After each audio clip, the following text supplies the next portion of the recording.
آپ نے جس مقام پر جا کے کام کیا ہندوستان میں آ کر آپ نے کام کیا، جہاں پر کہ ہر طرف ہندو ہی ہندو ہیں،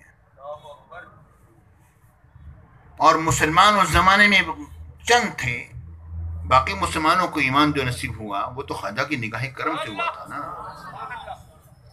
جب آپ کے اور ہمارے خواجہ کا جب زمانہ آیا تھا اس وقت تو اکثر ہر طرف ہندو ہی ہندو نظر آتے تھے ہندوستان میں۔ وہاں پر جب میرے خواجہ جب اجمیر شریف کے قریب انا ساگر کے علاقے میں آئے اور ایسے جگہ پر آگے ڈیرا ڈالا جہاں پر کہ بتوں کا ڈیرا ڈالا ہوا تھا، مندر بنا ہوا تھا، اور ہندوؤں کو یہ بات پسند نہ تھی کہ یہ کیا ہو رہا ہے، وہاں کے راجا کے لوگوں نے کان بھرے کہ یہاں پر ایک ایسا مسلمان آیا ہے جس کے اندر بڑی کشش ہے، جس کو دیکھ کر لوگ اس کی گرویدہ ہو جاتے ہیں،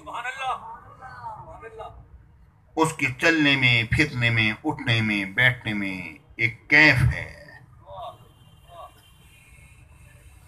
وہ جدھر رخ کرتا ہے اس طرح لوگ جھکتے چلے جاتے ہیں،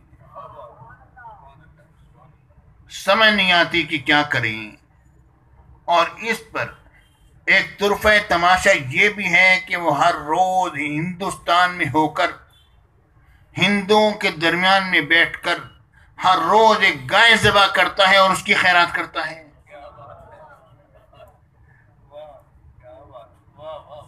یہ بڑی عجیب بات ہے، ہم میں بیٹھ کر اور ہماری ماتا گاؤں کو ذبح کیا جائے اور اس کی خیرات کی جائے، لوگوں کو کھلایا جائے اور سمجھا جائے کہ ثواب ہے یہ۔ اس راجا نے کہا کہ دیر کس بات کی ہے، وہ تو کل 40 ہیں، وہ تو کل 40 ہیں، تم تو بہت زیادہ ہو، جاؤ تلواریں تمہارے ہاتھوں میں ہیں، نکل جاؤ۔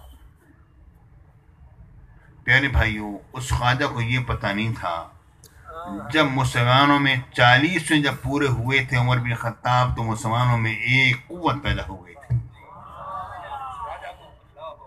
اس راجہ کو یہ پتہ نہ تھا کہ 40 کا عدد جو ہے مسلمانوں میں بڑی اہمیت کا حامل ہے۔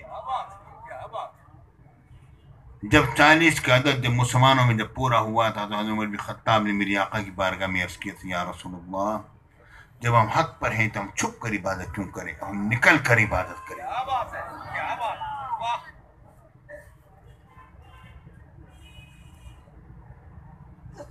پیارے بھائیوں، تو وہ لوگ نکلے، ہتھیار لے کر نکلے، تلواریں لے کر نکلے۔ ادھر خواجہ کو اطلاع دی گئی، یا خواجہ یہ کیا ہوا، ایک لشکر آتا ہے تلواروں سمیت ہمیں ختم کرنے کے لیے۔ آپ نے مٹی اٹھائی، مٹھی بھر مٹی لی، جو کہ میرے خواجہ کے نانا نے ایک مرتبہ معجزہ دکھایا تھا۔ میرے خواجہ کے نانا نے معجزہ دکھایا تھا، اور مٹھی بھر مٹی جب پھینکی تو رب العالمین نے فرمایا تھا، وَمَا رَمَيْتَ إِذْ رَمَيْتَ وَلَكِنَّ اللَّهَ رَمَا۔ آج ایسے عظیم الشان نبی کے عظمت والی اولاد نے وہی کام کیا، کیونکہ نبی کے معجزات اولیاء میں بصورت کرامات ظاہر ہوتے رہتے ہیں۔ یہ اولیاء کے کرامات کیا ہیں؟ یہ در حقیقت انبیاء کرام کے نبی کے معجزات کا پرتہ اور تجلیات ہوتی ہیں، ظاہر ہوتی ہیں۔ تو خواجہ نے اسی طرح مٹی اٹھائی اور اس کی طرف پھینکی، تو جو سامنے تھے وہ شل ہو گئے، ان میں حرکت بند ہو گئی، پچھلے یہ دیکھ کر بھاگ اٹھے۔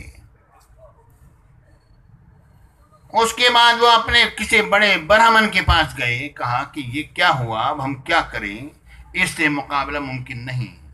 اس نے کہا واقعی میں مقابلہ ممکن نہیں، سوائے اس کے کوئی جادو کرتا ہوں،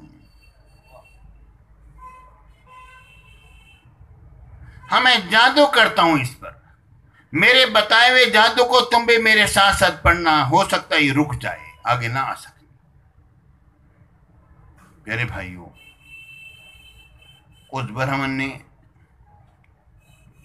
اپنا جادو سکھلایا ہندوؤں کو، اور وہ اس کے پیچھے پیچھے وہ آگے آگے وہ چھپتے تھے اس کے پیچھے۔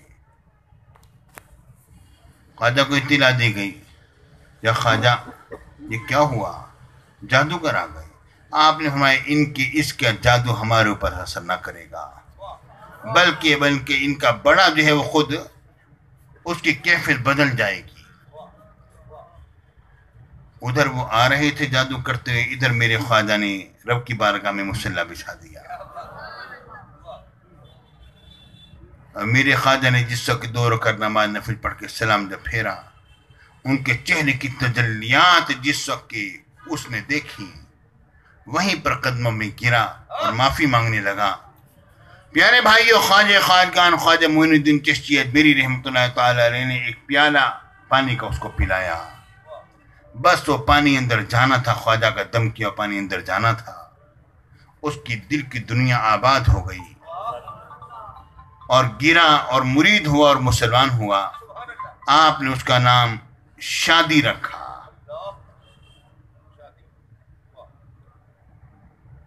آپ نے اس کا نام شادی رکھا، خوشی۔